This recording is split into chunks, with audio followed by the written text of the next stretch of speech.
Hey, so we have just been to the museum, the Meteorite Museum in San Pedro, and right now we are literally on the road to Alma, and I am joined by renowned professor of physics, Nicole Zellner.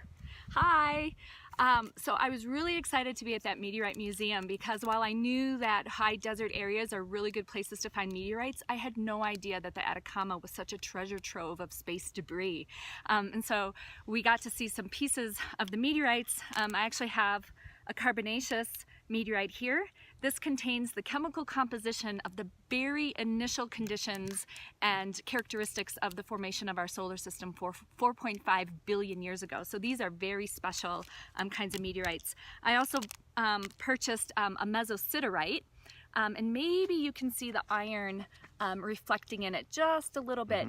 This is actually a piece of a meteorite that or a piece of an asteroid that no longer exists, and gives us evidence of what the core of the object actually looked like. So that's pretty cool.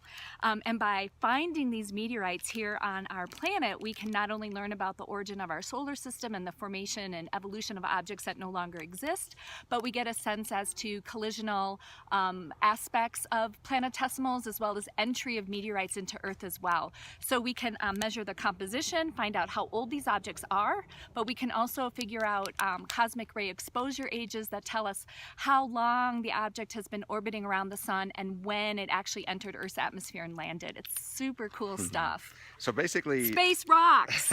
so a lot of it had to do with the cosmic rays, if I'm getting this correctly, that it has to do with exposure, whether the object was exposed, whether it was inside, like our atmosphere, for example, and you're protected from the cosmic rays at that point. So, but also out in space. Right. Well. So we can figure out ejection ages from when these objects actually were ejected from their parent body, as well as how long it's been orbiting around the sun as a small particle, and then also when it entered Earth's atmosphere and landed. So all three of those stages can be determined based on isotopes of just of the elements on the periodic table.